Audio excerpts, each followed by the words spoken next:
This is The Download from Sounds Profitable, your daily source for the essential news in the business of podcasting, brought to you by Spreaker from iHeart. I'm Gavin Gaddis, coming to you from a National Harbor hotel room.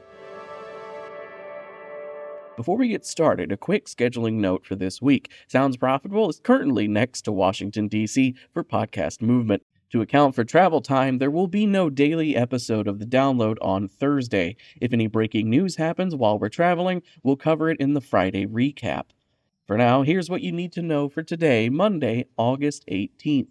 First up, hey influencers and brands, the FTC may come after you if you buy fake followers.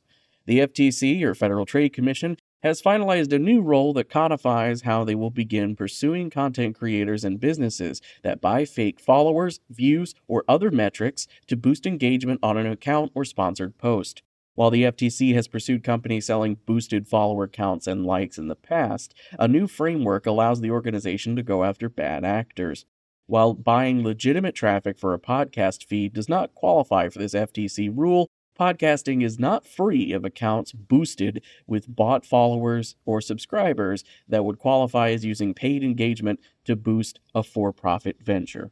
Next up, Netflix gross media ad spend spiked 166% year over year in Q2, guideline data.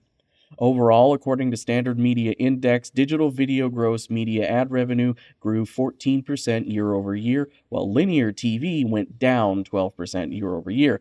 Disney Plus follows close behind Netflix with 140% year over year growth in gross media ad spend.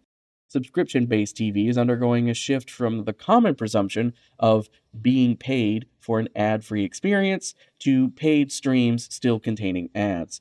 Podcast audiences believe ads in their favorite podcasts support the creator directly, so ads are more favorably accepted than in other forms of media.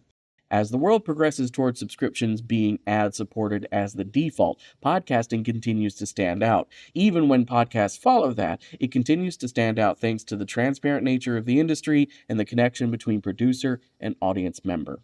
Next up, breaking news, Apple Podcast launches on the web. Today, Apple has announced Apple Podcast is now available in all major browsers across 170 plus countries. The update brings a new browser interface that allows users to access Apple Podcasts in ways that were previously exclusive to the app. Users without Apple accounts can use Apple Podcasts in their browser, and those who do have an Apple account can take advantage of a sync feature that keeps podcast progress universal across devices. Podcasting benefits when it's easier to interface with, and making one of the industry's biggest platforms more easily accessible on browser is a big step forward. Next up, advertisers say their Google ads are showing up on X. Why? Marketing Brew reports they contacted two advertisers who were running ads on X, Elon Musk's controversial social media platform, and found the advertisers didn't know the ads were on the platform. The placement is due to a partnership between X and Google, announced last year, that places some Google ad inventory in X's main feed. A Google spokesperson says advertisers do have the ability to blacklist websites or apps in Google's ad backend.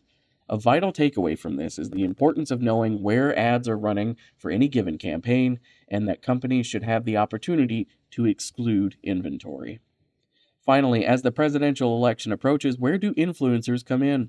With the first Creator Economy Conference happening at the White House last week, influencers are front of mind this election cycle. According to Pew Research Center, U.S. adults who regularly get their news via TikTok has increased from 3% in 2020 to 14% in 2023. This year's DNC will be offering press credentials to content creators for the first time, including access to attendees and logistical support.